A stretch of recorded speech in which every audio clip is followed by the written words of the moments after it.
ನಮಸ್ಕಾರ, ಕನಸು ನ್ಯೂಸ್ಗೆ ಸ್ವಾಗತ. ನಾನು ನಿಮ್ಮ ರಾಮಕೃಷ್ಣ ಸಿಡಿ. ಈಗ ವಾರ್ತೆಗಳ ವಿವರ. ವಿಧಿಯಂತು ಲಿಂಗವು ಪ್ರತಿಯಂತು ತತ್ವ ಬ್ರಹ್ಮಾಂಡವಿಲ್ಲ.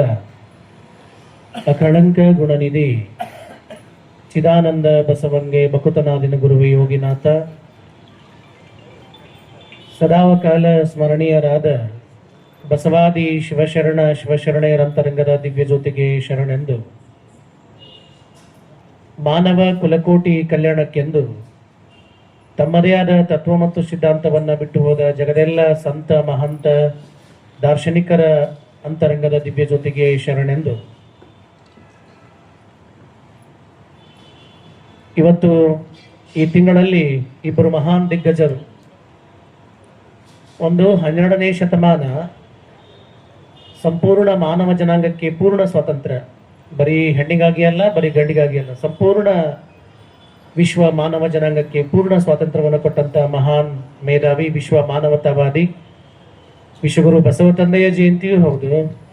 ಇವತ್ತಿನ ದಿನ ಭಾರತಕ್ಕೆ ಸಂವಿಧಾನಾತ್ಮಕವಾಗಿ ಭಾರತದ ನೆಲದಂಗಳದಲ್ಲಿ ಮೇಲು ಕೀಳು, ದೀನರು, ದಲಿತರು, ದರಿದ್ರತನ ಇವೆಲ್ಲ ಏನಿದ್ವಲ್ಲ ಅವನ್ನೆಲ್ಲವನ್ನ ಸ್ವಚ್ಛ ಮಾಡಿ ಈ ದೇಶಕ್ಕೆ ಗಜಗಾತ್ರದ ಸಂವಿಧಾನವನ್ನು ಕೊಟ್ಟು, the knowledge is power, the power of man only one and one, doctor Baba Saheb Bhimrao Ambedkar ಅನ್ನುವ ಹಾಗೆ ಅಂತಹ ಮಹಾನ್ ವ್ಯಕ್ತಿಯ ಜನ್ಮದಿನ, ಅಂತಹ ಪುಣ್ಯಾತ್ಮನ ಜನ್ಮದಿನದ ಅಂಗಳದಲ್ಲಿ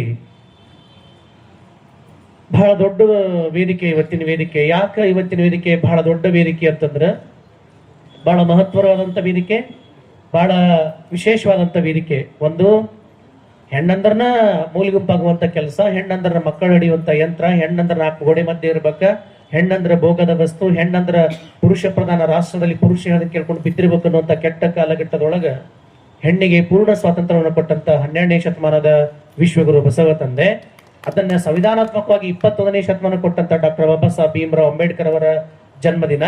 ಕಾಕತಾಳಿ ಅನ್ನುವಂಗ ನಮ್ಮ ಹುಬ್ಬಳ್ಳಿ ಬದಾಮಿ ನಗರದ ಬನಶಂಕರಿ ದೇವಸ್ಥಾನದ ಟ್ರಸ್ಟ್ ಕಮಿಟಿ ಅಧ್ಯಕ್ಷ ನಮ್ಮ ಶಾಂತಕ್ಕ ಭಾಳ ಸಲ ನಲ್ಲಿ ಕಾರ್ಯಕ್ರಮ ಕರೆದಾರ. ಶಾಂತಕ್ ಭಾಳ ಪರಿಚಯ ನನಗೆ, ಶಿವಕುಮಾರ್ ಡಾಕ್ಟರ್ ಅಷ್ಟೋ ಪರಿಚಯ ಇಲ್ಲ ನನಗೆ.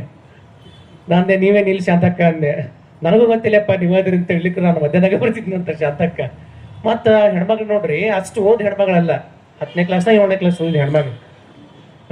ಅವತ್ತಿನ ಕಾಲಕ್ಕೆ 6ನೇ ಕ್ಲಾಸ್ ಓದಿ ರೈಟ್ ನಾವು 5ನೇ ಗ್ರಂಥ ಬಸವ ಚರಿತೆಯನ್ನು ಕುರಿತು 5ನೇ ಗ್ರಂಥವನ್ನ ಬಿಡುಗಡೆ ಮಾಡಕತ್ತಾರ.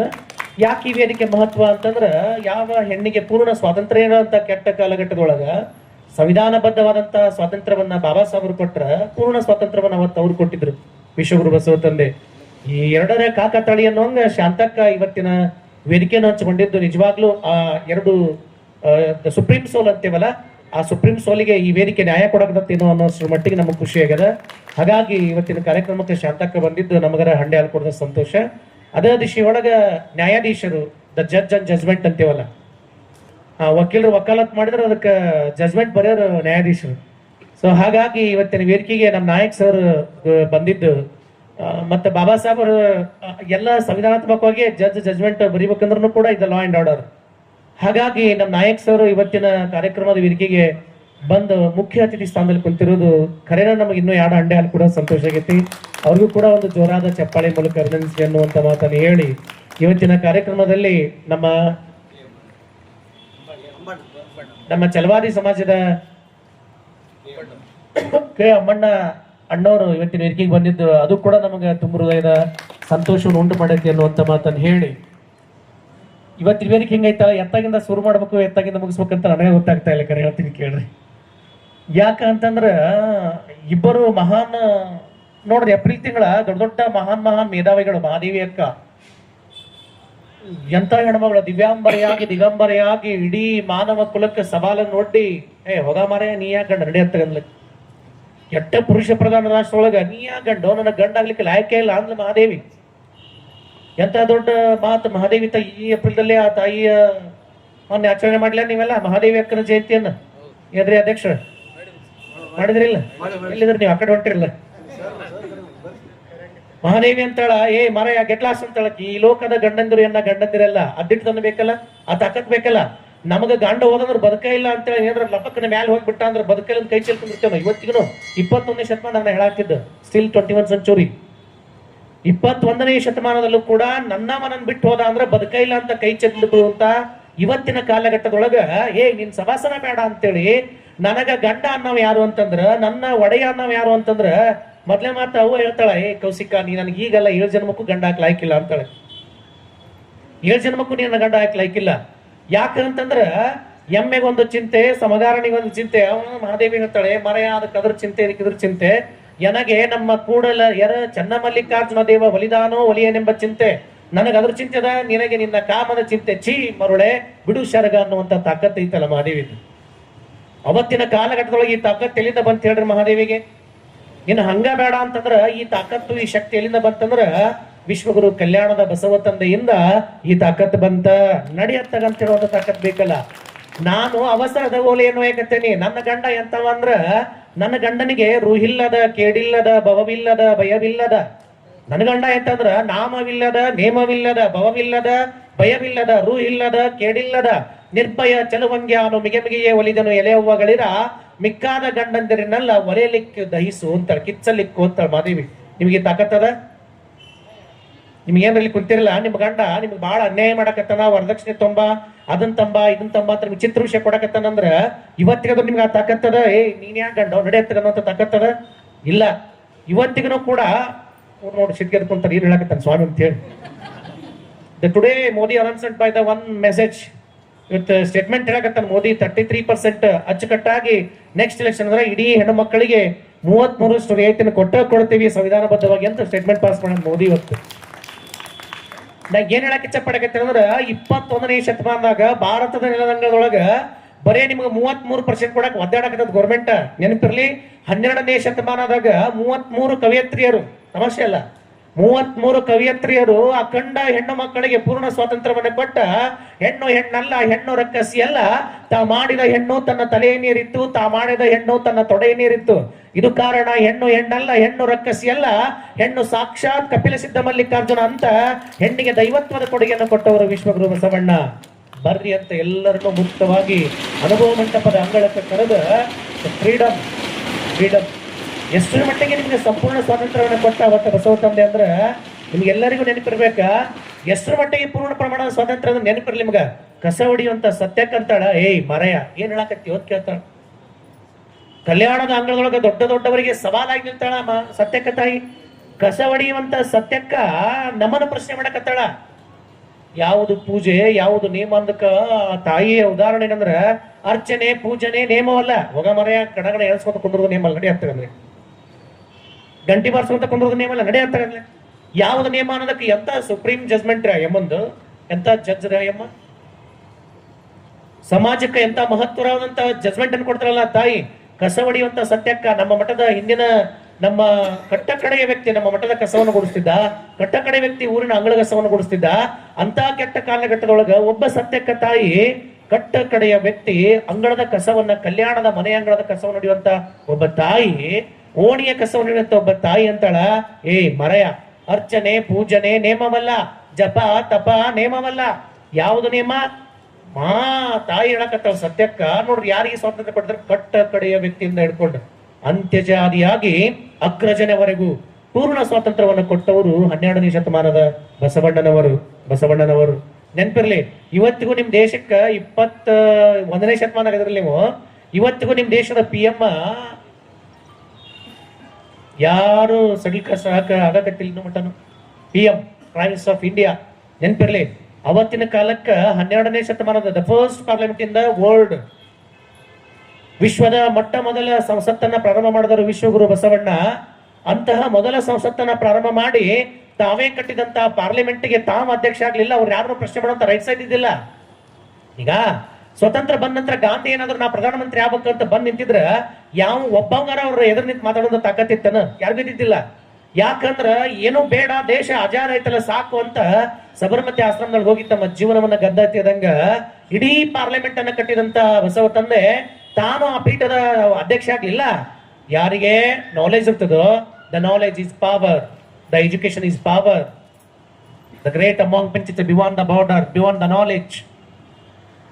ಯಾವೊಬ್ಬ ಸನ್ಯಾಸಿಗೆ ಮುಕ್ತವಾದ ಹೃದಯವಂತಿಕೆ ಇರ್ತದೋ, ಯಾವೊಬ್ಬ ಸನ್ಯಾಸಿಗೆ ಜಾತಿಯಲ್ಲಿ ಮೀರಿ ನೀತಿ ತತ್ವದ ಮೇಲೆ ನಿಲ್ಲುವಂತ ತಾಕತ್ ಇರ್ತದಲ್ಲ, ಅವನು ಮಾತ್ರ ನನ್ನ ಪಾರ್ಲಿಮೆಂಟಿನ ಅಧ್ಯಕ್ಷ ಆಗ್ಬೇಕು ಅಂತೇಳಿ ನೆಟ್ವರ್ಕ್ ಜನಾಂಗದ ಅಲ್ಲಮ್ಮ ತಂದೆಯನ್ನ ಶೂನ್ಯ ಪೀಠದ ಅಧ್ಯಕ್ಷ ಮಾಡಿದಂತ ಈ ನೆಲೆಯಲ್ಲೇ 12ನೇ ಶತಮಾನದ ನೆಲ 21ನೇ ಶತಮಾನದ ಇವತ್ತಿಗೂ ಕೂಡ ನಿಮ್ಮ ದೇಶದ ರಾಷ್ಟ್ರಪತಿಗಳು, ಪ್ರಧಾನಮಂತ್ರಿಗಳು ಯಾರು ಆಗ್ಲಿಕ್ಕೆ ಇನ್ನು ಮಟ್ಟ ತಯಾರೇ ಇಲ್ಲ. ಶೆಡ್ಯೂಲ್ ಕಾಸ್ಟ್ ಅದಿನ್ನೂ ಸಂವಿಧಾನದಾಗ ಬಿದ್ದೈತಿ ಇನ್ನೂ ಅಲ್ಲೇ. ಇದನ್ನ ಅವತ್ತೇ ಬಸವ ತಂದೆ ಮಾಡಿ ತೋರಿಸ್ತಾರ ಅಂತಂದ್ರ ಏನ್ ತಾಕತ್ ಹೇಳ್ರಿ ಬಸವನವ್ರ ತಾಕತ್ ಅಂತಂದ್ರೆ. ಒಬ್ಬ ಸತ್ಯಕ್ಕ ಹೇಳ್ಬಿಟ್ರಲ್ಲ, ಅದ್ಯಾವುದು ನೇಮ ಅಲ್ಲ, ಪರದನ ಪರಸ್ತ್ರೀಯರಿಗೆ ಎರಗದಿಪ್ಪುರೇ ನಿಜ ನೇಮ ಅಂತ ಶಂಭು ಜಂಕೇಶ್ವರ ಲಿಂಗದಲ್ಲಿ ಯಾವುದು ನಿಜ ನೇಮವೆಂದು ಕೇಳುವಡೆ ಮರಯ್ಯ, ಇನ್ನೊಬ್ಬರು ಹೆಣ್ಣನ್ನು ನೋಡ್ಬೇಡ್ರಿ, ಇನ್ನೊಬ್ರು ಗಂಟು ಹಾಕ್ಬೇಡ್ರಿ ಅಂತ. ನಾವೇನ್ ಮಾಡ್ತೀವಿ ಮುಂಜಾನೆ ಸಂಜೆ ಮಟ್ಟ, if you goes to political line, if you goes to any line, if you goes to any line in the philosophy line, if you goes to wherever, ಎಲ್ಲಿ ಹೋದ್ರೂ ಕೂಡ ಎಷ್ಟು ಅನ್ಯಾಯ ಅಂದ್ರೆ, ಎಷ್ಟು ಕರಪ್ಷನ್ ಅಂದ್ರೆ, ಎಲ್ಲಿ ಹೋದ್ರೂ ಕೂಡ ಕೆಟ್ಟ ಅನ್ಯಾಯವ ಎದ್ದು ಕುಣಿಯುವಂತ ಕಾಲಘಟ್ಟಕ್ಕ, ಎಲ್ಲಿ ಹೋದ್ರೂ ಕೂಡ ಕೆಟ್ಟ ಅನ್ಯಾಯದ ಸುರಿಮಳೆಯಾಗುವಂತ ಕೆಟ್ಟ ಕಾಲಘಟ್ಟದೊಳಗ, ಇವತ್ತಿನ ಇಂತಹ ಕಾಲಘಟ್ಟದೊಳಗ ಅವತ್ತಿನ ಕಾಲಕ್ಕನೇ ಪ್ರತಿ ವ್ಯಕ್ತಿಗೂ ಕೂಡ ಪೂರ್ಣ ಸ್ವಾತಂತ್ರ್ಯವನ್ನ ಕೊಡುವ ಮೂಲಕ ಪ್ರತಿ ವ್ಯಕ್ತಿಗೂ ಕೂಡ ಬದುಕುವ ಹಕ್ಕು ಐತಿ ಅನ್ನೋದನ್ನು ತೋರಿಸಿಕೊಟ್ಟವರು ವಿಶ್ವಗುರು ಬಸವಣ್ಣನವರು. ಪ್ರತಿ ವ್ಯಕ್ತಿಗೂ ಕೂಡ ಬದುಕುವ ಹಕ್ಕು ಐತಿ ಅಂತ ತೋರಿಸಿಕೊಟ್ಟವರು, ಪ್ರತಿ ವ್ಯಕ್ತಿಗೂ. ಅದಕ್ಕೆ ಮೂಲ ಸಾಕ್ಷಿ ಏನಂತಂದ್ರ ಹೇಳ್ತಾರ, ಮರೆಯ ದಾಸಿಯ ಪುತ್ರನಾಗಲಿ ವೇಶ್ಯ ಪುತ್ರನಾಗಲಿ ಶಿವದೀಕ್ಷೆ ಆದ ಬಳಿಕ ಸಾಕ್ಷಾತ್ ಶಿವನೆಂದು ನಂಬುವುದು ಸಾಷ್ಟಾಂಗ ಎಂಬುವುದು. ಯಾವ ಫಿಲಾಸಫಿ ತೋರಿಸ್ಕೊಡೋಣ ನೋಡೋಣ. ಫಿಲಾಸಫಿ ಫ್ರಾನ್ಸ್ ಕ್ರಾಂತಿ ಆಯ್ತು, ಜರ್ಮನ್ ಕ್ರಾಂತಿ ಆಯ್ತು, ಯುರೋಪಿಯನ್ ಕ್ರಾಂತಿಗಳಾದವ. ಯುರೋಪಿಯನ್ ಕ್ರಾಂತಿಗಳಲ್ಲಿ ಕೇವಲ ಉಳ್ಳವರಿಗೆ ಮಾತ್ರ ಸ್ವಾತಂತ್ರ್ಯ ಇತ್ತು, ಕೇವಲ ಉಳ್ಳವರಿಗೆ, ಮೇಲ್ವರ್ಗದ ಹೆಣ್ಣು ಮಕ್ಕಳಿಗೆ, ಮೇಲ್ವರ್ಗದ ಪುರುಷ ಪ್ರಧಾನಕ್ಕಿತ್ತು, ಕೆಳವರ್ಗದ ಸ್ತ್ರೀಯರಿಗೆ, ಪುರುಷರಿಗೆ ಆ ಫ್ರೆಂಚ್ ಕ್ರಾಂತಿಯಲ್ಲಾಗಲಿ ಅಥವಾ ಯುರೋಪಿಯನ್ ಯಾವುದೇ ಕ್ರಾಂತಿಯಲ್ಲಾಗಲಿ ಸಮಾನವಾದ ಅವಕಾಶಗಳಿದ್ದಿಲ್ಲ. ಯಾವ ಯುರೋಪಿಯನ್ ರಾಷ್ಟ್ರಗಳು ಇನ್ನೂ ಕನಸನ್ನು ಕಂಡಿಲ್ಲ. ಮಾನವ ಹಕ್ಕುಗಳ ಆಯೋಗದ ಬಗ್ಗೆ ಯಾವ ಯುರೋಪಿಯನ್ ರಾಷ್ಟ್ರಗಳು ಇನ್ನೂ ಕೂಡ ಕನಸನ್ನು ಕಂಡಿದ್ದಿಲ್ಲ. ನಿಮ್ಗೆ ನೆನಪಿರಲಿ, ಯಾವಾಗ ಮಾನವ ಹಕ್ಕುಗಳ ಆಯೋಗ ಜಾರಿಗೆ ನೋಡೋಣ, ಬಿಡಿ ಯಾರು ಹೇಳ್ತೀರಿ? ವಿಶ್ವ ಮಾನವ ಹಕ್ಕುಗಳ ಆಯೋಗ, which one year?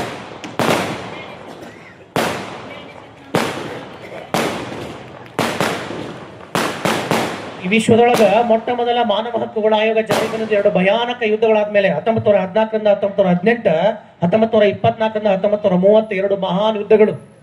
The Enola Gay B-29 bomber plane, America the Enola Gay ಅನ್ನುವಂತ B-29 ಬಾಂಬರ್ ಪ್ಲೇನ್ ಮೂಲಕ ಹಿರೋಶಿಮಾ ಮತ್ತು ನಾಗಾಸೆಕೆ ಮೇಲೆ ದೊಡ್ಡ ಅಣುಬಾಂಬನ್ನು ಹಾಕಿದಾಗ, ಇಡೀ ಅಖಂಡ ನರಮೇಧ ಹತ್ಯೆ ಆದಾಗ, ಅವಾಗ ವಿಶ್ವ ಮಾನವ ಹಕ್ಕುಗಳ ಆಯೋಗ 1939 ವಿಶ್ವ ಮಾನವ ಹಕ್ಕುಗಳ ಬಗ್ಗೆ ಅವಾಗ ತಲೆಯೊಳಗೆ ವಿಚಾರ ಬರಕತ್ತ, ಹಿಂಗೇನಾರ ಎಲ್ಲರೂ ಬಾಂಬ್ ಹಾಕಂತೊಟ್ರ ಜಗತ್ತ ಅಲ್ಲೋಲ ಕಲ್ವಾಗ್ತದ ಬ್ಯಾಡ ಅಂತೇಳಿ. ಯಾಕೆ ಇವತ್ತಿಲ್ಲಿ ಪ್ರೆಸೆಂಟ್ ಮಾಡಕತ್ತ ನಿಮ್ಗಂತಂದ್ರ, ಯಾವಾಗ ಯುರೋಪಿಯನ್ ರಾಷ್ಟ್ರಗಳು ಕನ್ಸನ್ನು ಕಂಡಿದ್ದಿಲ್ಲಲ್ಲ, ಅವಾಗನೇ ಬಸವ ತಂದೆ ಎಲ್ಲ ಸಂವಿಧಾನಾತ್ಮಕವಾದಂತಹ ಹಕ್ಕುಗಳನ್ನ ಕೊಟ್ಟು ಹೋಗಿದ್ರು.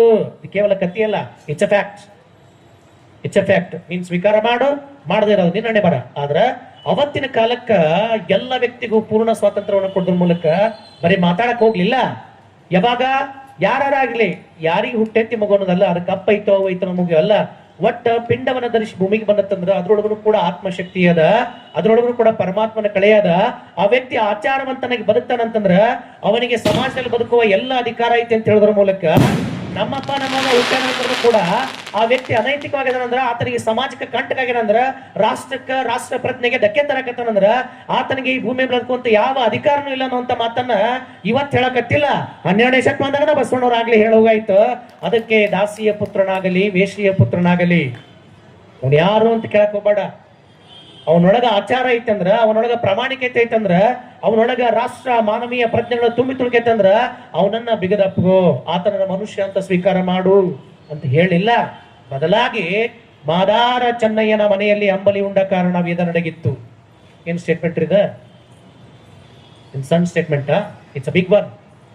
ಯಾವ ಕಾಲಕ್ಕ ವಿಪ್ರರ ದಬ್ಬಾಳಿಕೆ ಇತ್ತಲ್ಲ, ಯಾವ ಕಾಲಕ್ಕ ಅವ್ರಿಲ್ಲದೆ ಬದುಕೇ ಇಲ್ಲ ಅಂತಾಗಿತ್ತಲ್ಲ, ಯಾವ ಕಾಲಕ್ಕ ಅವ್ರ ಉಗುಳನ್ನು ಕೂಡ ಸಿಡಿದ್ರ ನಾವು ಮೈಲಿಗಕ್ಕೇವಿ ಅನ್ನುವಂತ ಕೆಟ್ಟ ಕಾಲಘಟ್ಟದೊಳಗ, ನೆರಳು ಕೂಡ ಬೀಳ್ಬಾರ್ದಂತ ಕೆಟ್ಟ ಕಾಲಘಟ್ಟದೊಳಗ ಏನ್ ಸ್ಟೇಟ್ಮೆಂಟ್ ಪಾಸ್ ಮಾಡಕತ್ತಾರೆ ಬಸವಣ್ಣವರು? ಮದಾರ ಚೆನ್ನಯ್ಯನ ಮನೆಯಲ್ಲುಂಡ ಕಾರಣ ವೇದ ನಡಗಿತ್ತು. ಹೋಗತ್ತ ತಗೊಂಡು ಹೋಗತ್ತ.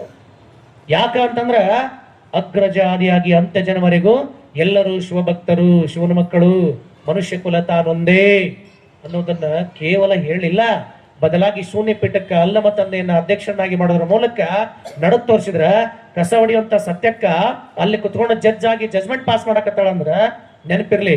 ಒಂದೇ ಕಾಲಕ್ಕ 33 ವರ್ಷದ ಅನುಭವ ಮಂಟಪದ ಅಂಗಳದೊಳಗ 33 ಮಂದಿ ಕವಯತ್ರಿ ಇರ್ತಾರ ಅಂತಂದ್ರ ಇವತ್ತ ನಮ್ಮ ಗಂಗಾವತಿ ಒಳಗ 1,00,000 ಮಂದಿ ಅದರ 33 ಹೆಣ್ಮಕ್ಳು ಹುಡುಕಿರ್ಸಿ ಹಂಗಲ್ಲ ಕವಯತ್ರಿ ಜಜ್ಮೆಂಟ್ ಪಾಸ್ ಮಾಡುವಂತ ಕವಯತ್ರಿ. ಸುಮ್ಮನೆ ಚಂದಮಾಮ ಬಂದ, ಕಾಕ ಅಂದ, ಕೋಗಿ ಬಂತು, ಕೌಕು ಅಂತ ಹಂಗಲ್ಲ. ಸ್ಟೇಟ್ಮೆಂಟ್ ಅಲ್ಲಿ ಆ ಮಾತಲ್ಲಿ ಒಂದು ಗಟ್ಟಿತನ ಇರ್ಬೇಕು, ತಾಕತ್ ಇರ್ಬೇಕು. ಆ ಮಾತಿನೊಳಗ ಒಂದು ಹೋರಾಟದ ಬಲ ಇರ್ಬೇಕು, ಒಂದು ಕಿಚ್ಚಿರ್ಬೇಕ. ಅದು ಇಲ್ಲ ಅಂತಂದ್ರೆ ಆ ಬದುಕಂತ ತಗೊಂಡು ಏನ್ ಮಾಡೋದು ಹೇಳಿ? ಏನ್ ಮಾಡದ ಬದುಕಂತ ತಗೊಂಡ? ಅದಕ್ಕ ಬಸವ ತಂದೆ ಹೇಳಕತ್ತಾರ, ಅವರ ಮನೆಯಲ್ಲಿ ನಾನು ಅಂಬಲಿ ಉಂಡ ಕಾರಣ ವೇದ ನಡಗಿತ್ತು ಅಂತಾಳ. ಅದೇವಿ ಇಡೀ ಗಂಡಸು ಪ್ರಧಾನ, ಪುರುಷ ಪ್ರಧಾನ ರಾಷ್ಟ್ರಕ್ಕನ ಧಿಕ್ಕಾರ ಅಂತ ಹೇಳ್ತಾಳ. ನಿಮಗ ಧಿಕ್ಕಾರ ನಡೆಯತ್ತಂತ ಹೇಳ್ಬಿಡ್ತಾಳ. ಈ ತಾಕತ್ ಎಲ್ಲದ ಹೇಳ್ರಿ ನಿಮ್ಗೆ ಯಾರಿಗಾರ ಕುಂತರ್ಗದ ಯಾರಿಗಾರದ ಬರೀ ನೆನೆಸ್ಕೊಳಕ್ ಆಗಲ್ಲ ನಮ್ಮ ಕಡೆಯಿಂದ, ಊಹೆ ಮಾಡಕ್ ಆಗಲ್ಲ ನಮ್ಮ ಕಡೆಯಿಂದ. ಅಂತಹ ಕಾಲಘಟ್ಟದೊಳಗ ಎಂತಹ ಕಠಿಣ ಕಾಲಘಟ್ಟ ಗೊತ್ತಾ ನಿಮ್ಗದ? ಎಷ್ಟು ಕಠಿಣ ಕಾಲಘಟ್ಟ, ಎಂತಹ ಸ್ಥಿತಿ ಕೊಟ್ಟಿದೆ ಅಂತಂದ್ರ ಎಲ್ಲರಿಗೂ ಪೂರ್ಣ ಸ್ವಾತಂತ್ರ್ಯ. ಎಷ್ಟು ಸ್ವಾತಂತ್ರ್ಯ ಅಂದ್ರೆ ಸುಮ್ಮನೆ ಈ ಘಟನೆ ಕೊಟ್ಬಿಡ್ತೀನಿ, ಜಡ್ಜ್ ಸಾಹೇಬರು ಮಾತಾಡ್ತಾರ, ಅದಕ್ಕೆ ನೆನಪಿರ್ಲಿ ನಿಮಗೆಲ್ಲ. ಎಂತ ದೊಡ್ಡ ಕಾಲಘಟ್ಟ 12ನೇ ಶತಮಾನ ಅಂದ್ರ ನಾವ್ ಒಂದ್ಸಲ ನೋಡ್ಬೇಕು. ಬರೀ ನೀನು ಒಪ್ಪಿಬಿಡು, ಎಂತ ಸ್ಟೇಟ್ಮೆಂಟ್ ಪಾಸ್ ಮಾಡ್ತಾರೆ foreigners in the 1888 the Indian history. In the 1888, the pass by the good message in the Indian history, the K. Artono Borgas Lenin, Russian ಇತಿಹಾಸಕಾರ ಹೇಳ್ತಾನ, ದ ಇಂಡಿಯನ್ ಹಿಸ್ಟ್ರಿ ಅನ್ನೋ ಪುಸ್ತಕದಲ್ಲಿ ಭಾರತದ ದಂತಕಥೆಗಳು ಏನೇ ಹೇಳಲಿ, ಭಾರತದ ದಂತಕಥೆಗಳು ಏನೇ ಹೇಳಲಿ, ಆದರೆ ನಾನು ಭಾರತವನ್ನ ಕಂಡಂತೆ ಭಾರತದಲ್ಲಿ ವ್ಯಕ್ತಿಗಳ ಸ್ವಾತಂತ್ರ್ಯವನ್ನು ಭರಿಸಿ ಲಿಂಗವೆಂಬ ತಂತ್ರವಿದ್ಯೆಯನ್ನು ಮೇಳೈಸಿ ಎಲ್ಲರನ್ನೂ ಕೂಡ ಪರಮಾತ್ಮನಾಗಿ ನೋಡುವಂತಹ ವಿಶ್ವ ಸಮಾನ ಹಕ್ಕುಗಳನ್ನು ಕೊಟ್ಟಂತ ಒಬ್ಬನೇ ಒಬ್ಬ ವ್ಯಕ್ತಿ ಹುಟ್ಟಿದ್ದನೆಂದರೆ ಅದು ಭಾರತದ ಮಣ್ಣಿನಲ್ಲಿ 12ನೇ ಶತಮಾನದಲ್ಲಿ ಬಸವಣ್ಣ ಅನ್ನುವಂತ ಮಾತನ್ನ ರಷ್ಯನ್ ಇತಿಹಾಸಕಾರ ಪಾಸ್ ಮಾಡ್ತಾನೆ. ನೀವು ಒಪ್ಕೊಂಡ್ರೆ ಇಟ್ಟು ಬಿಟ್ರೆ ಇಟ್ಟು ನಿಂತು ತಗೊಂಡು ನಾ ಏನ್ ಮಾಡ್ಲಿ? ನನ್ಗೇನಾಗದ? ಕಿಟಲ್ ತನ್ನ ಡಿಕ್ಷನರಿ ಬರ್ತಾನ್ರಿ, ನಾನೇಕೆ ಕನ್ನಡ ಮತ್ತು ಇಂಗ್ಲಿಷ್ ಡಿಕ್ಷನರಿನ ಬರ್ದೆ ಅಂತ ಹೇಳ್ತಾನ. When I have read by the Kannada and English dictionary, when I have write the, ನಾನು ಯಾಕೆ ಕನ್ನಡ ಮತ್ತು ಇಂಗ್ಲಿಷ್ ಡಿಕ್ಷನರಿನ ಬರದೆ ಅಂತಂದ್ರ ಆತ ಹೇಳ್ತಾನ, ನನಗೆ ಸರ್ ಸಿದ್ದಪ್ಪ ಕಂಬಳಿ ಅವರು ಕೊಟ್ಟಂತ 2 ವಚನಗಳು ನನ್ನ ಬದುಕಿನ ಅಂಗಳವನ್ನ ಕೆಣಕುತ್ತಿದ್ದವು. ಇನ್ನು ಅಖಂಡ ವಚನಗಳು ಹೇಗಿವೆ ಎಂದು ನೋಡಬೇಕೆಂಬ ಹಂಬಲ ನನ್ನದು. ಅದಕ್ಕಾಗಿ ನಾನು ಕನ್ನಡ ಮತ್ತು ಇಂಗ್ಲಿಷ್ ಡಿಕ್ಷನರಿನ ಬರೆದು ವಚನಗಳನ್ನು ಓಡುವ ಸರ್ವ ಪ್ರಯತ್ನವನ್ನು ಮಾಡಿದೆ ಅನ್ನುವಂತ ಮಾತನ್ನ ಕಿಟಲ್ ಹೇಳ್ತಾನ. ಅಂತಂದ್ರೆ ಏನು 12ನೇ ಶತಮಾನ, ಎಂತಹ ಕಾಲಘಟ್ಟ ಅದು, ಎಂತಹ ಕಾಲಘಟ್ಟ ಹೇಳಲ್ಲ. ಎಂತಹ ದೊಡ್ಡ ಎಂತ ವಿಶ್ವ ಶ್ರೇಷ್ಠ ದಾರ್ಶನಿಕರು ಬಸವಣ್ಣರ ಬಗ್ಗೆ ಸ್ಟೇಟ್ಮೆಂಟ್ ಪಾಸ್ ಮಾಡ್ತಾರ್ರಿ. ನಾವ್ ಇವತ್ತಿಗೂ ಕೂಡ ಒಬ್ಬಳಾಗ್ತಾ ಇರಲಿ ನೆಟ್ಟಗ. ವಿಶ್ವ ವಿಭೂತಿ ಪುರುಷ, ಮಾನವ ಕುಲೋದ್ಧಾರಕ, ಬರೇ ಗುರು ಅನ್ನಾಗ್ತಾ ಇರಲ್ಲ. ಎಷ್ಟೋ ಮಠಗಳು ಎಲ್ಲಿದ್ರು ಹೇಳ್ರಿ ನೀವು, ವಿಶ್ವ ಗುರು ಅನ್ನಾಗ್ತಾ ಇರಲಿಲ್ಲ, ಬರೇ ಗುರು ಬಸವಣ್ಣನವ್ರನ್ನಾಗ್ತಾ ಇರಲಿಲ್ಲ, ಶ್ರೀ ಗುರು ಬಸವಲಿಂಗಯ್ಯನಾಗ್ತಾ ಇರಲ್ರಿ. ಎಷ್ಟೋ ಮಠಗಳು ವೇಷವನ್ನ ಹಾಕೊಂಡ ಪಾಷಾಣದ ಬದುಕನ್ನು ಬರ್ಕತ್ತವ, ವೇಷವನ್ನ ಹಾಕೊಂಡ ಪಾಷಾಣದ ಬದುಕನ್ನು ಬರ್ಕತ್ತವ. ಯಾರು ಹೆಂಗಾರ ಬರ್ಕೊಳ್ಳಿ, ಎಲ್ಲೇ ಲಂಡನ್ ತೇನಸ ದಂಡಿ ಮೇಲೆ ಬಸವಣ್ಣವ್ರು ಕುಂತಾಯ್ತು. ಅವತ್ತು ಮೋದಿಯವ್ರು ಮಾತಾಡ್ಕೊಂತ ಒಂದು ಮಾತಂದ್ರೆ, ನಾನು ಇಲ್ಲಿ ಮಟ್ಟ ಏನ್ ತಿಳ್ಕೊಂಡಿದ್ದೆ ಅಂತಂದ್ರ, ಇದು ಲಂಡನ್ ವಿಶ್ವದ ಮದರ್ ಆಫ್ ಪಾರ್ಲಿಮೆಂಟ್ ತಿಳ್ಕೊಂಡಿದ್ದೆ. ಇವತ್ತಿಲ್ಲಿ ಬಸವಣ್ಣವ್ರ ಮೂರ್ತಿ ಉದ್ಘಾಟನೆ ಮಾಡಕ್ ಬಂದ್ಮೇಲೆ ನನಗೆ ಗೊತ್ತಾಯ್ತು, ಇದು ಮದರ್ ಆಫ್ ಪಾರ್ಲಿಮೆಂಟ್ ಆದ್ರ ಫಾದರ್ ಆಫ್ ಪಾರ್ಲಿಮೆಂಟ್ ನನ್ನ ಭಾರತ, ಅದು ವಿಶ್ವಗುರು ಬಸವಣ್ಣ ಅನ್ನುವಂತ ಮಾತನ್ನ ಅವತ್ತ ಪಾಸ್ ಮಾಡ್ತಾರ ಅಂತಂದ್ರ what A beauty, what A concept in the 21st century. ಅದಕ್ಕೆ ಬರೀತಾರೆ ಜಿ ಎಸ್ ರುದ್ರಪ್ಪ, ಎಂತ ಒಳ್ಳೆ ಮಾತನ್ನು ಬರೀತಾರ. ಅದಕ್ಕೆ ಬರೀತಾನ್ರಿ, ಯಾರು ಅದ್ಭುತವಾದಂತ ಮಾತನ್ನು ಬರೀತಾರೆ. ಒಬ್ಬರ ಇಬ್ಬರ ಹೇಳಲ್ಲ, ನಿಮ್ಗೆ ಎಷ್ಟು ಮಂದಿ ಬೇಕು ನಿಮಗ? ಕುವೆಂಪು ಅವ್ರ ಮಾತು ಬರಲ್ಲ. ಹೆಂಗ ಏನು ಬಸವಣ್ಣ ಅಂದ್ರೆ ಏನ್ ಡೆಫಿನೇಷನ್ ರೀ ಅಂತಂದು? ಎಂತ ವ್ಯಕ್ತಿತ್ವ ರೀ. ಜ್ಞಾನಪೀಠ ಪ್ರಶಸ್ತಿಯನ್ನು ಪಡೆದಂತ ಕುವೆಂಪು ಅಂತಾನ, ಕಾರ್ತಿಕದ ಕತ್ತಲಲ್ಲಿ ಆಕಾಶ ದೀಪವಾಗಿ ನೀ ಬಂದೆದರೆಗೆ. ಎಂತ ಕತ್ತಲನ್ನ ಕಡುಗತ್ತಲು, ಕತ್ತಲು ಬೇರೆ, ಕಡುಗತ್ತಲು ಬೇರೆ. ಘೋರ ಅಂಧಕಾರ, ಘೋರ ಅಜ್ಞಾನ, ಮನುಷ್ಯರ ಶೋಷಣೆ, ಮನುಷ್ಯರನ್ನ ಕಿತ್ತು ತಿನ್ನುವಂತ ಕಾಲಘಟ್ಟ, ಮನುಷ್ಯರ ಮೇಲೆ ಅತಿಯಾದ ದೌರ್ಜನ್ಯ ಮಾಡುವಂತ ಕೆಟ್ಟ ಕಾಲಘಟ್ಟ. ಅಂತಹ ಕೆಟ್ಟ ಕಾಲಘಟ್ಟದೊಳಗ ಕಾರ್ತಿಕದ ಕತ್ತಲಲ್ಲಿ, ಕಾರ್ತಿಕದ ಕತ್ತಲ ಅಂದ್ರೆ ಕಡುಗತ್ತಲು ಅಂತ ಬರೀ ಭಯಾನಕ. ಕಾರ್ತಿಕ ಮಾಸದಾಗ ನೀವ್ ಯಾಕೆ ದೀಪ ಹಚ್ತೀರಿ ಗೊತ್ತಾ ನಿಮಗೆ? ಅವಾಗೆಲ್ಲ ಓಣಿ ಒಳಗ, ಹಾದಿ ಒಳಗ, ಬೀದಿ ಒಳಗ ಎಲ್ಲಾ ಗುಡಿಗೆ ಹಚ್ತಾರೆ. ಯಾಕಂದ್ರೆ ಹಣಮಪ್ಪ ಊರೊಳಗೆ ಇರ್ತದೆ, ಅಲ್ಲಿಂದ ಬೆಳಕ್ ಬರ್ಲಿ ಅಂತ. ಡ್ಯಾಮ ಊರು ಬರ್ತಿದ್ಲ, ಅಲ್ಲಿಂದ ಊರು ಮಂದಿ ಬರೋರಿಗೆ ಬೆಳಕು ಸಿಗ್ಲಿ ಅಂತ. ಅವಾಗೆಲ್ಲ ನಾವು ದೀಪವನ್ನು ಹಚ್ತಿದ್ವಲ್ಲ, ನೋಡ್ರಿ ಅಂಡರ್ಲೈನ್ ಏನ್ ಮಾಸಾಗಿ ಗಮನಿಸ್ತಾನ್ರಿ ಬಸವ ತಂದೆ ವ್ಯಕ್ತಿತ್ವವನ್ನು ಕುವೆಂಪು. ಎಷ್ಟು ಮಾಸಾಗಿ ಗಮನಿಸ್ತಾನ. ಕಾರ್ತಿಕದ ಕತ್ತಲಲ್ಲಿ ಆಕಾಶ ದೀಪವಾಗಿ ನೀ ಬಂದೆದರೆಗೆ. ಓ ಬಸವೇಶ, ನೀನು ಬರುವಾಗ 12ನೇ ಶತಮಾನ ಹೆಂಗಿತ್ತು ಅಂದ್ರ, ಕಾರ್ತಿಕದ ಕತ್ತಲು, ಎಲ್ಲಿ ನೋಡ್ತಿಯಲ್ಲಿ ಹುಚ್ಚು ಜಾತಿಯ ಅಜ್ಞಾನ, ಎಲ್ಲಿ ನೋಡ್ತಿಯಲ್ಲೇ ಹೆಣ್ಣಿನ ಶೋಷಣೆ, ಎಲ್ಲಿ ನೋಡ್ತಿಯಲ್ಲೇ ಉಳ್ಳವರು ದೀನರು ದಲಿತರು ಬಡವರ ಮೇಲೆ ದಬ್ಬಾಳಿಕೆ, ಎಲ್ಲಿ ನೋಡ್ತಿರ್ಲೆ ದೇವರ ಮೇಲೆ ದೈವದ ಮೇಲೆ ಧರ್ಮದ ಮೇಲೆ ಜಾತಿಯ ಮೇಲೆ ಎಲ್ಲದರ ಮೇಲೆ ಕೆಟ್ಟ ಶೋಷಣೆ ಎದ್ದು ಕುಣಿಯುವಂತ ಕೆಟ್ಟ ಕಾಲಘಟ್ಟದೊಳಗ ನೀ ಏನಾಗಿ ಬಂದಿ ಅಂದ್ರ, ಕಾರ್ತಿಕದ ಕತ್ತಲಲ್ಲಿ ಆಕಾಶ ದೀಪವಾಗಿ ನೀ ಬಂದೆದರೆಗೆ ಬಸವ ಅಂತ ಕೆಟ್ಟ ಕಾಲಘಟ್ಟದೊಳಗ ನೀ ದರೆಗೆ ಹೆಂಗ ಬಂದೆ ಅಂದ್ರ ಆಕಾಶ ದೀಪ. ಅಂಡರ್ಲೈನ್, ಆಕಾಶ ದೀಪ ಅಂದ್ರ ಸೂರ್ಯ. ಆಕಾಶದಾಗ ದೀಪ ಉರಿಯುವಂತ ವಸ್ತು ಯಾವ್ದು?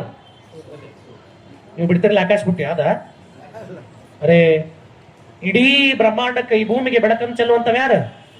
ಸೂರ್ಯ. ಅಂಡರ್ಲೈನ್. ಹೆಂಗ ಗಮನಿಸ್ತಾರ ನೋಡ್ರಿ ಕುವೆಂಪು, ಆ ಕೆಟ್ಟ ಕಡುಗತ್ತಲೆ ಒಳಗ ಹಾಗೆ ರವಿ ಬರ್ತಾ ಇದ್ದ ಕತ್ತಲು ಓಡಿ ಹೋಗ್ತದಲ್ಲ ಮಾರಾಯ, ಹಾಗೆ ಆಕಾಶ ದೀಪವಾಗಿ ನೀ ಬಂದೆದರೆಗೆ.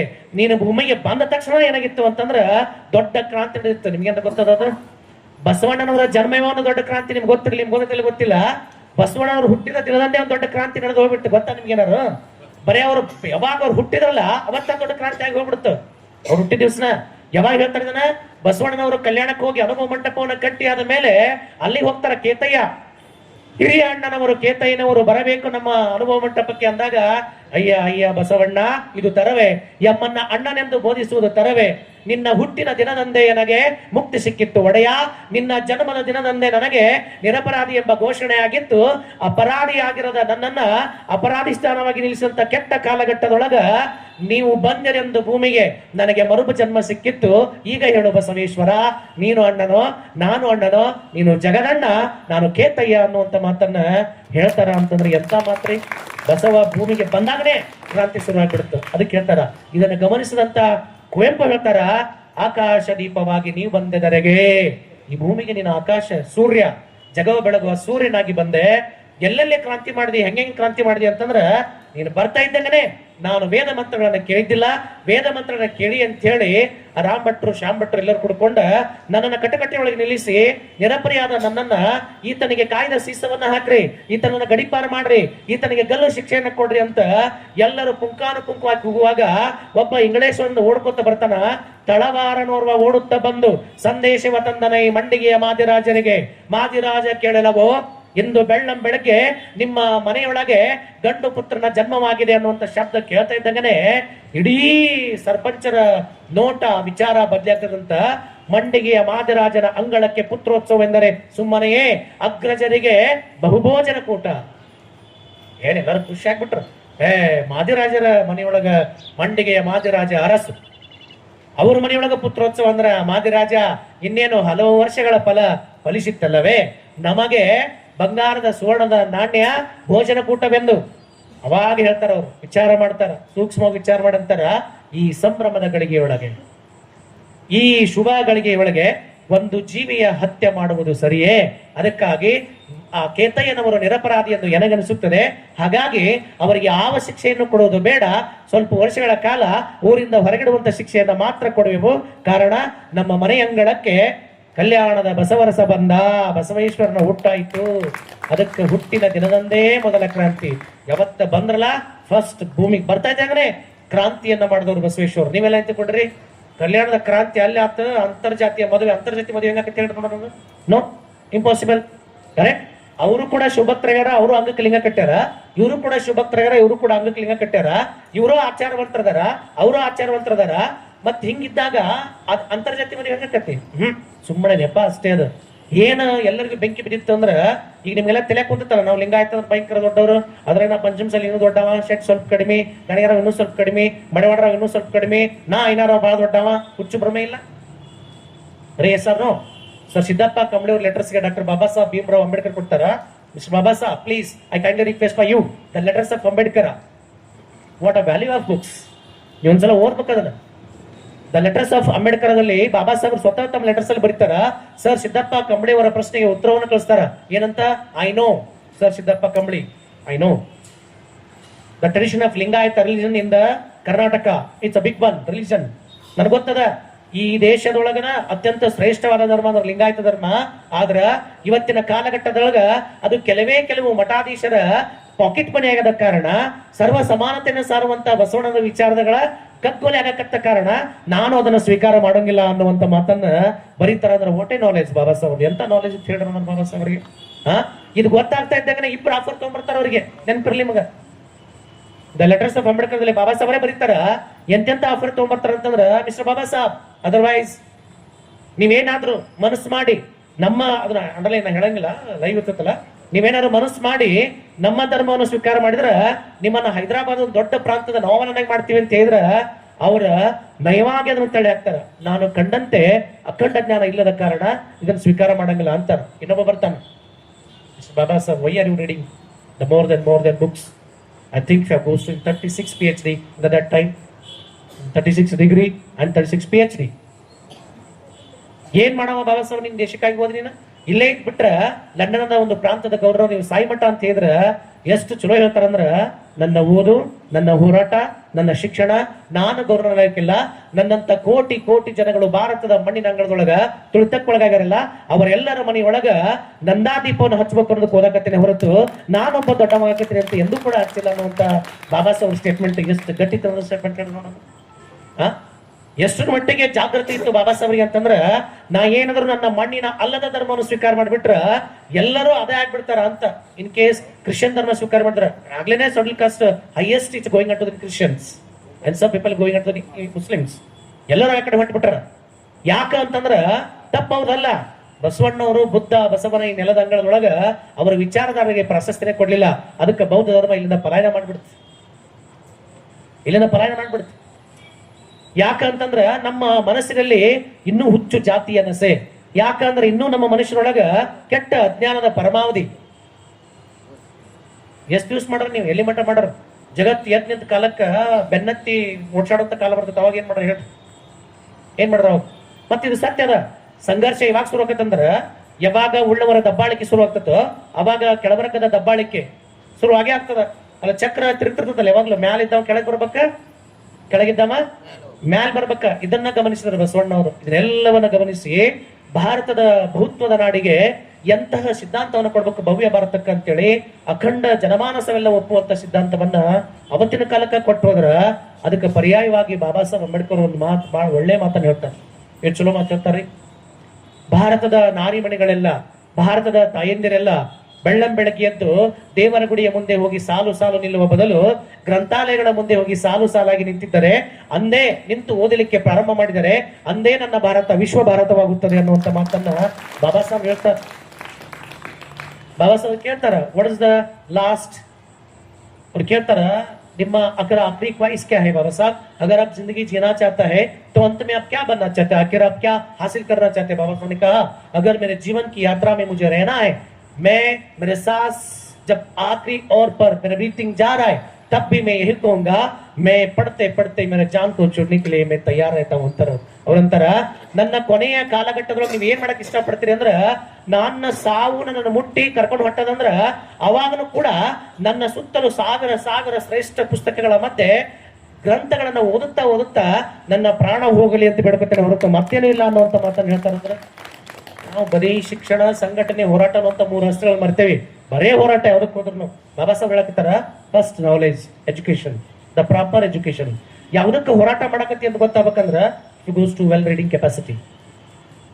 ಅದರ್ವೈಸ್ ಮತ್ತೆ ನಿಮ್ಮನ್ನು ಗುಲಾಮಗಿರಿ ಮಾಡ್ತಾರೆ. ಯಾರೋ ತಮ್ಮ ಅನುಕೂಲಕ್ಕೆ ಸ್ಟ್ರೈಕ್ ಮಾಡ್ತಿರ್ತಾರ, ತಮ್ಮ ಅನುಕೂಲಕ್ಕೆ ಇದು ಮಾಡ್ತಿರ್ತಾರ. ವಿಚಾರ ಮಾಡ್ಬೇಕಲ್ಲ, ನಾವು ಅದನ್ನ ಮಾಡ್ಬಾರ್ದು, ವಿಚಾರ ಮಾಡ್ಬೇಕಲ್ಲ. ಅದಕ್ಕೆ ಬಾಬಾ ಸಾಹೇಬ್ ಕೊಡ್ತೀವಿ ಶಿಕ್ಷಣ, ಎಜುಕೇಶನ್, ದ ಪ್ರಾಪರ್ ಎಜುಕೇಶನ್. ಆಮೇಲೆ ಸಂಘಟನೆ. ಯಾಕಂದ್ರೆ ನಿನಗೆ ಅರಿವು ಬಂತಂದ್ರ ಎದ್ರ ಬಗ್ಗೆ ಹೋರಾಟ ಮಾಡ್ಬೇಕ, ಯಾತಕ್ಕೆ ಹೋರಾಟ ಮಾಡ್ಬೇಕನ್ನ ಅರಿವು ಬರಬೇಕಲ್ಲ. ಆ ಅರಿವು ಬೇಕಂದ್ರೆ ಮೊದಲ go to well reading, well education. ನೀನು ಅದನ್ನ ಪಡೆದಾದ ಮೇಲೆ ನಿನಗೆ ಸಂಘಟನೆ ಮಾಡುವಂತ ಶಕ್ತಿ ಬರ್ತತಿ. ಎಲ್ಲರೂ ಸಂಘಟನೆಗೊಂಡಾಗ ಎದರ ಬಗ್ಗೆ ಹೋರಾಟ ಮಾಡ್ಬೇಕು ಅನ್ನುವಂತ ಕಲ್ಪನೆ ಬರ್ತತಿ. ಅದಕ್ಕೆ ಶಿಕ್ಷಣ, ಸಂಘಟನೆ, ಹೋರಾಟ. ನಾವೇನ್ ಮಾಡಕತ್ತೀವಿ? ಎಲ್ಲ ನೋಡಿದ್ರು ಅದಕ್ಕತ್ತಿ. ಬಸವೇಶ್ವರ ಜಯಂತಿಗೆ ಬರ್ತದ್ರ ಜೈ ಗುರು ಬಸವೇಶ ಅಂತ ಕುಡ್ದ ಬಂದಿರ್ತಾವ. ಜಿಂದಾಬಾದ್ ಜಿಂದಾಬಾದ್, ಬಾಬಾ ಸಾಹೇಬ್ ಜಿಂದಾಬಾದ್ ಅಂತ ಕುಡ್ದ ಬಂದಿರ್ತಾವ. I'm not joking. I have attended more than lakhs of programs in the Dr. Baba Saheb Bhimrao Ambedkar recently I attended in Pune. It's a big one program. I think it's near about 25,000 people. 25,000 last year Baba Saheb ಜಯಂತಿ ಹೋದಾಗ ಎದಕ್ಕೆ ಬರೋದು ಬಾಬಾ ಸಾಹೇಬ್ರಿಗೆ betting ಅಂತಾನ sir please ಇಷ್ಟು ದೊಡ್ಡ ಶಿಕ್ಷಣ ಹೊಂದಿದಂತ ನೀವುಗಳು ಯಾಕ ನೈಟ್ ಪಾರ್ಟಿಗೆ ಯಾಕ ನೀವು ಡ್ರಿಂಕ್ಸ್ ಮಾಡಂಗಿಲ್ಲ ಯಾಕೆ ನೀವು ಪಾರ್ಟಿಗೆ ಅಟೆಂಡ್ ಆಗಂಗಿಲ್ಲ ಅಂತಂದ್ರ ಎನ್ನವರು ಅದರಲ್ಲೇ ಬಿದ್ದು ಉಳ್ಳಾಡುತ್ತಿಪ್ಪರು.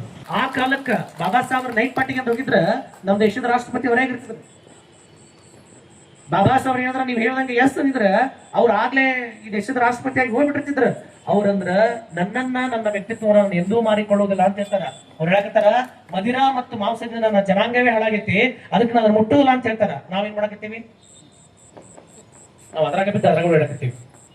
ವಿಚಾರ ಮಾಡ್ಬೇಕಲ್ಲ, ಯಾರ ಹೆಸರನ್ನ ಹೇಳಕತ್ತಾರ ಪಕ್ವತೆ ಬರ್ಬೇಕಾಗಿತ್ತು, ಯಾರ ಹೆಸರನ್ನ ಹೇಳಿದ್ರೆ ಪೂರ್ಣತೆ ಬರ್ಬೇಕಾಗಿತ್ತು, ಯಾರ ಹೆಸರನ್ನ ಹೇಳಿದ್ರ ಅರಿವು ಆಚಾರ ಅನುಭವದ ಅಂಗಳದಲ್ಲಿ ನಿಲ್ಲಬೇಕಾಗಿತ್ತು, ಅದನ್ನ ಮರೆಯಕತ್ತೀವಿ ಅಂತಂದ್ರ ಹೆಂಗ್ ಬರ್ತದ ಹೇಳಿ. ಅವ್ರನ್ನಕತ್ತಾರ ನಾನು ನನ್ನ ದೇಶದ ಅಂಗಳದ ಈ ನೆಲದ ಮೊಟ್ಟ ಮೊದಲ ಪವಿತ್ರ ಧರ್ಮ ಬುದ್ಧನ ಪ್ರೇಮ ಧರ್ಮವನ್ನು ಸ್ವೀಕಾರ ಮಾಡ್ತೇನೆ ಅಂತ ಹೇಳಿದ್ರೆ ಹೊರತು ಅವ್ರಿಗೆ ಬಂದಂತ ಚಾಯ್ಸ್ ನೋಡಿದ್ರೆ ಅವ್ರು ಎಂದೋ ಇಸ್ಲಾಮಕ್ಕೂ ಅಥವಾ ಕ್ರಿಶ್ಚಿಯನ್ಕ್ಕೂ ಹೋಗ್ಬಿಡ್ಬೇಕಾಗಿತ್ತು. ಅವ್ರು ಹೇಳ್ತಾರ ಇಲ್ಲ ಅಂತಾರು.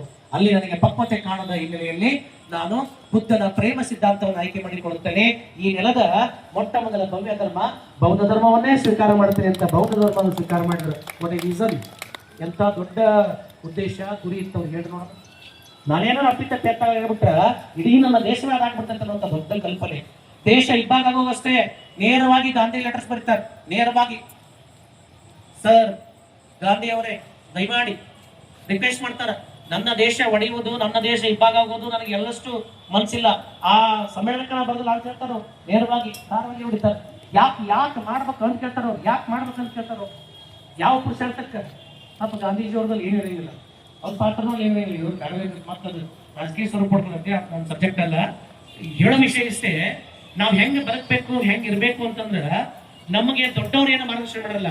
ಬುದ್ಧ, ಬಸವ, ಅಂಬೇಡ್ಕರ್ ಅಂತ ಮಹಾನ್ ಮೇಧಾವಿಗಳು ಈ ಮಣ್ಣಿನ ಅಂಗಗಳಲ್ಲಿ ಹುಟ್ಟಿ ಅವ್ರೇನು ಸಂದೇಶವನ್ನು ಕೊಟ್ಟಾರಲ್ಲ, ಮಾನವೀಯ ಮೌಲ್ಯದ ಸಂದೇಶಗಳು, ನಮಗೆ 100 ಹೆಚ್ಚಿಡಕ್ಕಾಗಲಿಕ್ಕೆ ಅದನ್ನು 10 ಹೆಚ್ಚಿಡುವಂತ ಪ್ರಯತ್ನ ಮಾಡ್ಬೇಕು ಬೇಡ? ನಾವು ಮಾಡ್ತಾನೆ ಇಲ್ಲ. ನಾವು ಎಲ್ಲವನ್ನು ದುರುಪಯೋಗ ಮಾಡಕತ್ತೀವಿ. ಅದೇ ಡಾಕ್ಟರ್ ಬಾಬಾ ಸಾಹೇಬ್ ಭೀಮರಾವ್ ಅಂಬೇಡ್ಕರ್ ವಿಶ್ವದ 2 ದೊಡ್ಡ ಯುದ್ಧಗಳಾದ ಮೇಲೆ ಮೊಟ್ಟ ಮೊದಲ ಮಾನವ ಹಕ್ಕುಗಳ ಆಯೋಗದ ಮೊದಲೇ ಲೈನ್ ಚೆನ್ನಾಗಿಟ್ಕೋರಿ. ವಿಶ್ವ ಮಾನವ ಹಕ್ಕುಗಳ ಆಯೋಗದ ಮೊದಲೇ ಲೈನ್ ಅಂದ್ರೆ ಹುಟ್ಟುತ್ತಲೇ ವ್ಯಕ್ತಿ ಸರ್ವ ಸ್ವತಂತ್ರನು, ಯಾರ ಗುಲಾಮನಲ್ಲ, ವ್ಯಕ್ತಿ ಪೂರ್ಣ ಸ್ವಾತಂತ್ರ್ಯ ಅನ್ನುವಂಥದ್ದು. 2 ಮಹಾನ್ ಯುದ್ಧಗಳಾದ ಮೇಲೆ ವಿಶ್ವ ಮಾನವ ಹಕ್ಕುಗಳ ಆಯೋಗ ಜಾರಿ ಬಂದ್ರ ಅಲ್ಲಿಂದ ವಿಶ್ವ ಮಾನವ ಹಕ್ಕುಗಳ 30 ಅಂಶದಲ್ಲಿ ನೆನಪಿರ್ಲಿ, ಒಟ್ಟು ವಿಶ್ವ ಮಾನವ ಹಕ್ಕುಗಳ ಆಯೋಗದ 30 ಅಂಶಗಳು ಎಲ್ಲೆಲ್ಲವಂದ್ರ ಪ್ರಪಂಚದ ಯಾವ್ದಾದ್ರೂ ದಾರ್ಶನಿಕರ ಗ್ರಂಥಗಳೇನವಂದ್ರ ಅವು ಬಸವಣ್ಣನವರ ವಚನ ಸಾಹಿತ್ಯದಲ್ಲವ. ಮೊದಲೇದ ಹುಟ್ಟುತ್ತಲೇ ವ್ಯಕ್ತಿ ಸಂಪೂರ್ಣ ಸ್ವಾತಂತ್ರ್ಯನು, ಯಾರ ಗುಲಾಮರಲ್ಲ ಅನ್ನುವಂತ ವಿಶ್ವ ಮಾನವ ಹಕ್ಕುಗಳ ಆಯೋಗದ ಮೊದಲೇ ಮಾತ್ರ ಏನಂತಂದ್ರ ಅಪ್ಪನು ನಮ್ಮ ಮಾದರ ಚೆನ್ನಯ್ಯ, ಬಪ್ಪನು ನಮ್ಮ ಡೋಹಾರ ಕಕ್ಕಯ್ಯ, ಚಿಕ್ಕಯ್ಯ ಎಮ್ಮಯ್ಯ ಎದನೇತಕ್ಕೆ ಆ ಶ್ರೇಷ್ಠ ಕುಲದಲ್ಲಿ ಹುಟ್ಟಿದೆನೆಂಬ ಕನಿಷ್ಠತನದ ಮಾತು ಕೇಳಲು ಹುಟ್ಟಿಸಿದೆ ಅಯ್ಯ ಅನ್ನುವಂತ ಬಸವಣ್ಣನ ಮಾತು ಏನು ಸಾರಿ ಹೇಳ್ತಂದ್ರ ವ್ಯಕ್ತಿಯ ಪೂರ್ಣ ಸ್ವಾತಂತ್ರ್ಯದ ಬಗ್ಗೆ ಮಾತಾಡ್ತದ. ವ್ಯಕ್ತಿಯ ಪೂರ್ಣ ಸ್ವಾತಂತ್ರ್ಯ ಎಲ್ಲರಿಗೂ ಅಲಕ್ಕಲಿಂಗವನ್ನು ಕೊಟ್ಟ ಎಲ್ಲರೂ ಶಿವನ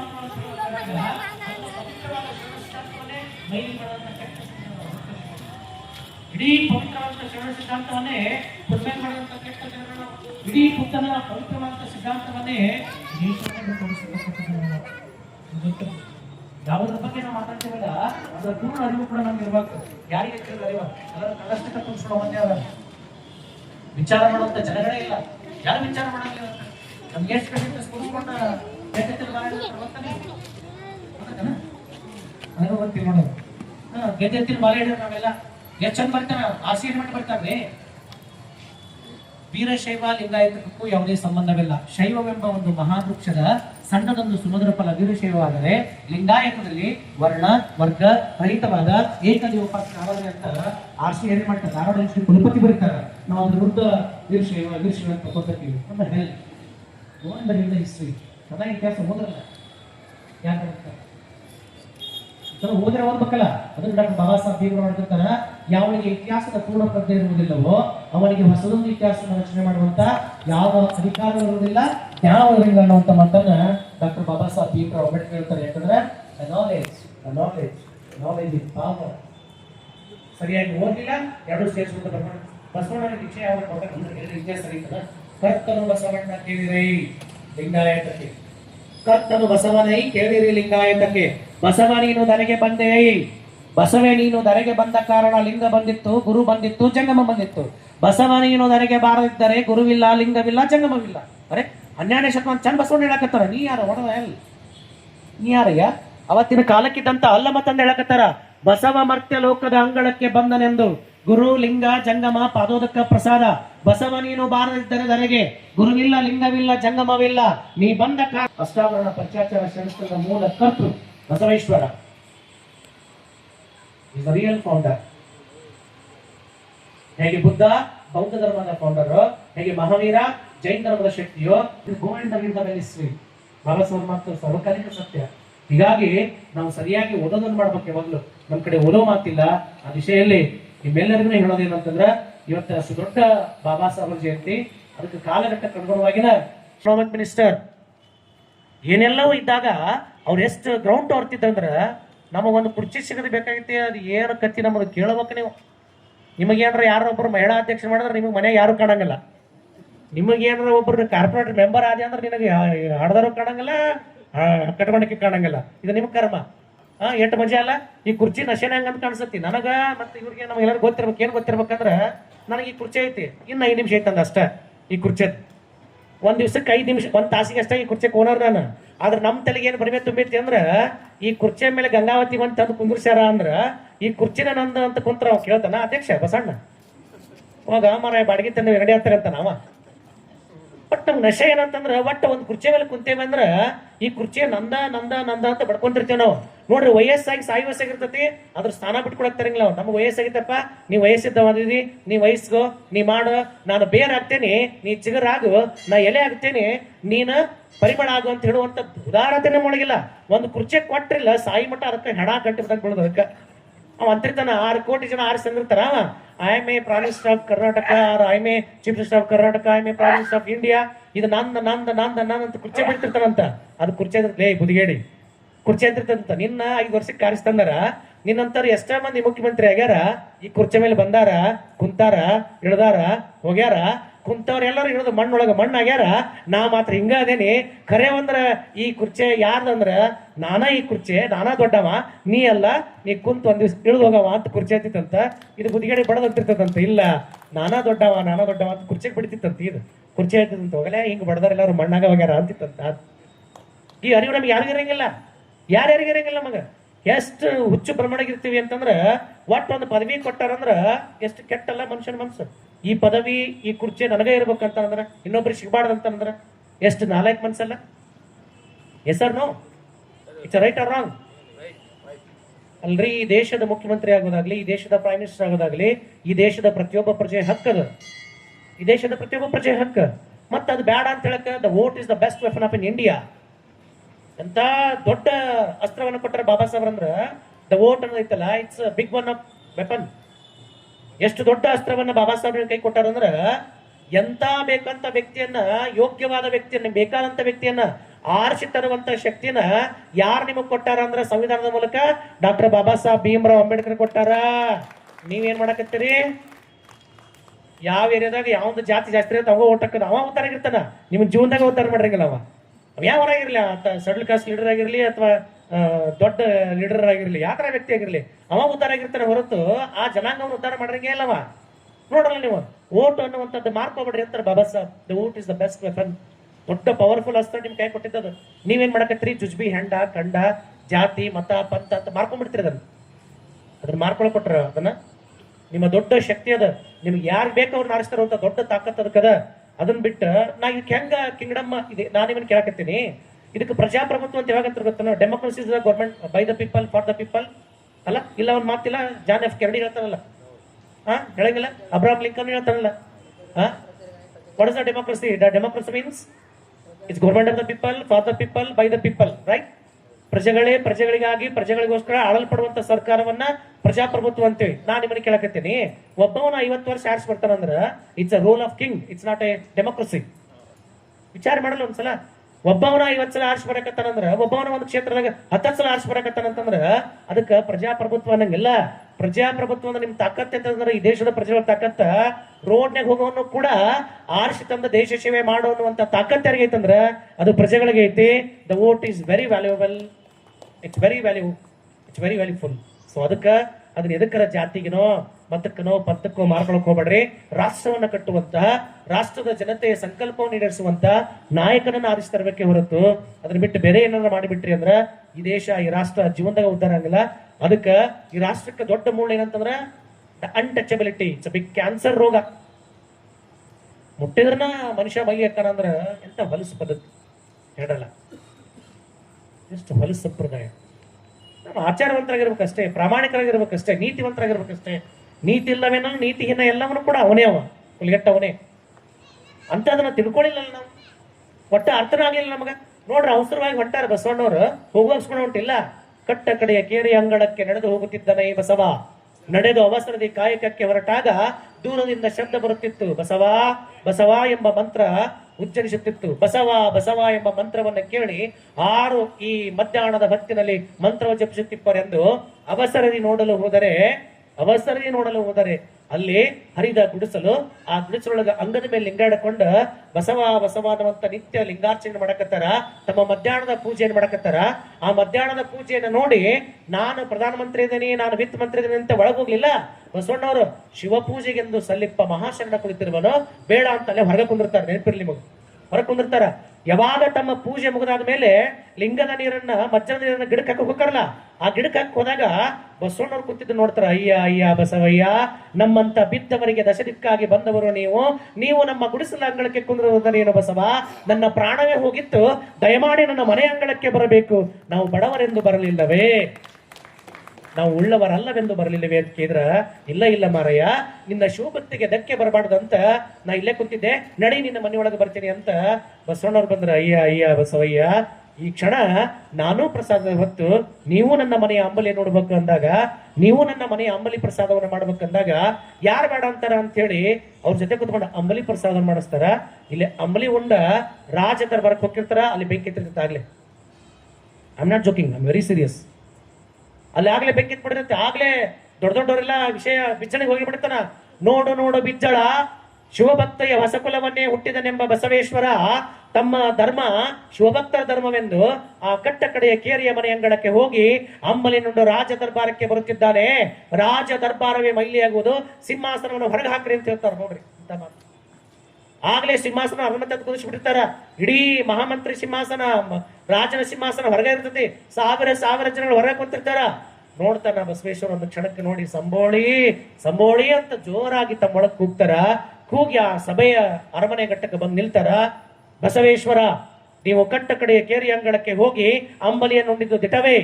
ಬಿಜ್ಜಳ ಏಕ ಗರ್ಜನೆಯಿಂದ ಕೇಳ್ತಾನ, ಏನು ಬಸವೇಶ, ದಂಡನಾಯಕರಾದ ನೀವುಗಳು ಕಟ್ಟ ಕಡೆಯ ಮನೆಗೆ ಹೋಗಿ ಅಂಬಲಿ ನುಂಡು ಬಂದಿರಾ ಅಂತ ಕೇಳಿದಾಗ ನೇರವಾಗಿ ಬಸವಣ್ಣರ ಮಾತು, ಬಹಳ ದೊಡ್ಡ ಪ್ರಸಂಗ ಐತಿ, ಶಾರ್ಟ್ ಮಾಡಿ ಹೇಳ್ತಾರೆ ಅಷ್ಟೇ.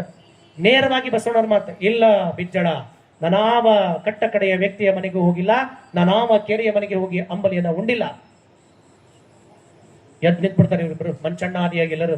ಓಹೋ ಬಸವೇಶ, ಆ ಕಟ್ಟ ಕಡೆಯ ಮನೆಯ ಅಂಬಲಿಗೆ ಸಂಬೋಳಿ ನಾಗಿದೇವ ನಿಮಗೆ ವಿಪ್ರನೇನು? ಕಟ್ಟ ಕಡೆಯ ವ್ಯಕ್ತಿ ಸಂಬೋಳಿಯ ನಾಗಿಮಯ್ಯನ ಮನೆಯೊಳಗೆ ಹೋಗಿ ನೀವು ಅಂಬಲಿಯನ್ನ ಸವಿಯಲಿಲ್ಲವೇ? ನಾವೇ ನೋಡಿಲ್ಲವೇ ಅಂತ ಹೇಳಿದಾಗ ಬಸವಣ್ಣನ ಕಥನ, ಇಲ್ಲ ಮಂಚಣ್ಣ, ನಾನು ಕಟ್ಟ ಕಡೆಯ ವ್ಯಕ್ತಿಯ ಮನೆಗೆ ಹೋಗಿಲ್ಲ. ಶಿವಭಕ್ತ ಅಂಗದ ಮೇಲೆ ಲಿಂಗವನ್ನ ಕಟ್ಟಿ, ದಲಾಟದ ಮೇಲೆ ಭಸ್ಮವನ್ನ ಹಚ್ಚಿ, ಕೊರಳು ರುದ್ರಾಕ್ಷಿಯನ್ನ ಧರಿಸಿ, ಅಖಂಡ ಮಾನವ ಕುಲ ತಾನು ಒಂದೇ ಅನ್ನುವಂತ ಶಿವಭಕ್ತ ಸಂಬೋಳಿ ನಾಗಿದೇವನ ಮನೆಯ ಅಂಗಳಕ್ಕೆ ಹೋಗಿ ಶಿವಭಕ್ತರ ಮನೆಯಲ್ಲಿ ಹೋಗಿ ಅಂಬಲಿಯನ್ನು ಉಂಡನಲ್ಲದೆ ನಾನು ಅನಾಚಾರಿಗಳ ಮನೆಗೆ ಹೋಗಿಲ್ಲ, ಆಚಾರ್ಯ ಮನೆಗೆ ಹೋಗಿ ಅಂಬಲಿಯನ್ನು ಉಂಡು ಬಂದೆ. ಓಹೋ, ಆ ಸಂಬೋಳಿ ನಾಗಿದೇವ ನಿಮಗೆ ಆಚಾರ ಬಂತನೋ? ನೇರವಾಗಿ ಬಸವಣ್ಣವ್ರ ಮಾತು. ಹಾಗಾದರೆ ಈ ಸಲ್ಲದ ಕುಲ್ಲತನದ ಮಾತನಾಡಕತ್ತಿರಲ್ಲ, ನೀವು ಆಚಾರವಂತರು. ನೋಡು ಬಿಜ್ಜಳ ಹೇಗೆ ನುಡಿಯುತ್ತಿಪ್ಪನ ಬಸವೇಶ, ನೋಡಿ ಹೇಗೆ ನುಡಿಯಕತ್ತನಂದಾಗ ನೇರವಾಗಿ ಬಿಜ್ಜಳ ಒಂದೇ ಮಾತು, ಬಸವೇಶ, ಆ ಸಂಬೋಳಿ ನಾಗಿದೇವ ಅದೇ ಹೇಗೆ ಶಿವಭಕ್ತನಾದ ಆತ ಕಟ್ಟಕಡೆಯ ವ್ಯಕ್ತಿ ಅಲ್ಲವೇ ಅಂದಾಗ ನೇರವಾಗಿ ಬಸವಣ್ಣ ಕೇಳ್ತಾರ, ಅಯ್ಯ ಬಿಜ್ಜಳ, ನಿಮ್ಮ ಪೂರ್ವಜರು ಮೊದಲು ಶೈವರಿದ್ದರು, ನಂತರ ವೈಷ್ಣವರಾದರು. ಜೈನ ಧರ್ಮದ ಪ್ರಾಬಲ್ಯ ಇದ್ದಾಗ ನಿಮ್ಮ ಬಾದಾಮಿ ಚಾಲುಕ್ಯರು ಶೈವದಿಂದ ವೈಷ್ಣವಕ್ಕೆ ಬಂದರು, ಮುಂದೆ ಜೈನರಾದರು. ಈಗ ನೀವು ಜೈನ ಧರ್ಮದ ಪ್ರಬಲತೆಗೆ ಒಳಗಾಗಿ ನಿಮ್ಮ ಪೂರ್ವಜರು ಬಿಟ್ಟಂತ ಶೈವವನ್ನು ಬಿಟ್ಟಿರಿ, ಮತ್ತೆ ವೈಷ್ಣವತನವನ್ನು ಬಿಟ್ಟಿರಿ. ಈಗ ನೀವು ಜೈನ ಧರ್ಮರಾಗಿರಲ್ಲ, ನಿಮ್ಮನ್ನ ಜೈನರನ್ನೆಲ್ಲೋ ವೈಷ್ಣವರನ್ನೆಲ್ಲೋ ಶಿವಭಕ್ತರನ್ನೆಲ್ಲೋ ಅಂತ ಕೇಳಿದಾಗ ಮೌನವಾಗಿಬಿಡ್ತಾನೆ, ಬಿಜ್ಜಳ ಮೌನವಾಗಿಬಿಡ್ತಾನ. ಹಾಗೆ ನಮ್ಮ ಸಂಬೋಳಿ ನಾಗಿದೇವರು ಕೂಡ ತನ್ನ ಎಲ್ಲ ಹೆಂಡ ಕಂಡ ಮಾಂಸ ಮುದ್ದೆ ಎಲ್ಲವನ್ನ ತಿಲಾಂಜಲಿ ಮಾಡಿ ದಂಪತಿಗಳಾಗಿ ಅಂಗಕ್ಕೆ ಲಿಂಗವನ್ನ ಕಟ್ಟಿಕೊಂಡು ಶಿವಭಕ್ತರಾಗಿ ಮಾನವ ಕುಲ ತಾನೊಂದೇ ಅನ್ನುವಂಥ ಸಂದೇಶವನ್ನು ಸಾರ್ತಾ ಅಂತ ಶಿವಭಕ್ತರ ಮನೆಯೊಳಗೆ ನಾನು ಅಂಬಲಿ ಉಂಡೆನಾದರೆ ಈಗ ಹೇಳು ಬಿಜ್ಜಳ, ನಾನು ಉಂಡ ಅಂಬಲಿ ಯಾರ ಮನೆಯಲ್ಲಿ ಅಂತ ಕೇಳಿದಾಗ ಬಿಜ್ಜಳಗ ಮಾತೇ ಹೊಡಂಗಿಲ್ಲ, ಮಾತೇ ಹೊಡಗಲ್ಲ. ನಿಮ್ಮ ಪೂರ್ವಜರು ನೆನೆಸ್ಕೊಡಲ್ಲ.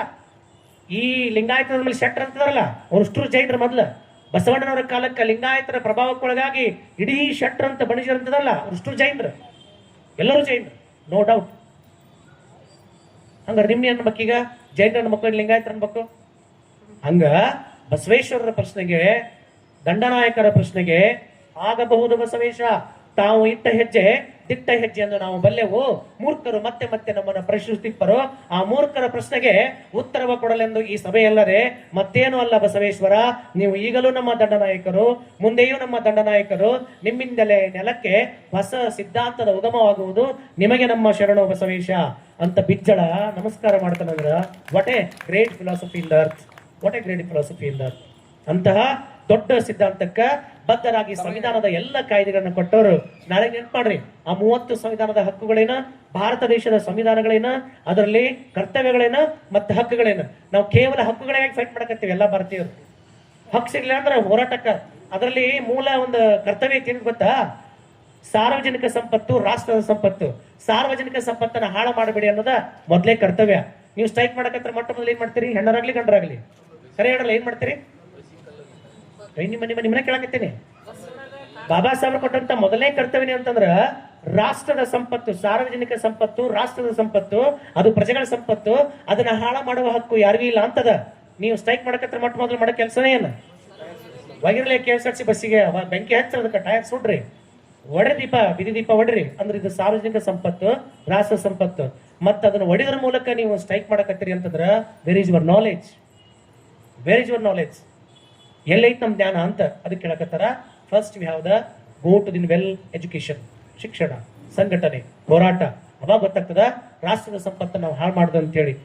ಅದಿಶೊಳಗ ಡಾಕ್ಟರ್ ಬಾಬಾ ಸಾಹೇಬ್ ಭೀಮರಾವ್ ಅಂಬೇಡ್ಕರ್ ಅವರ ಜಯಂತಿ, ಮಹಾದೇವಕ್ಕನ ಜಯಂತಿ ಮತ್ತು ಬಸವೇಶ್ವರರ ಜಯಂತಿ ಇದೇ ತಿಂಗಳಲ್ಲಿ ಇದ್ದು ನಮಗರ ಹಂಡೆ ಅನ್ಕೊಡೋ ಸಂತೋಷ ಆಗೈತಿ.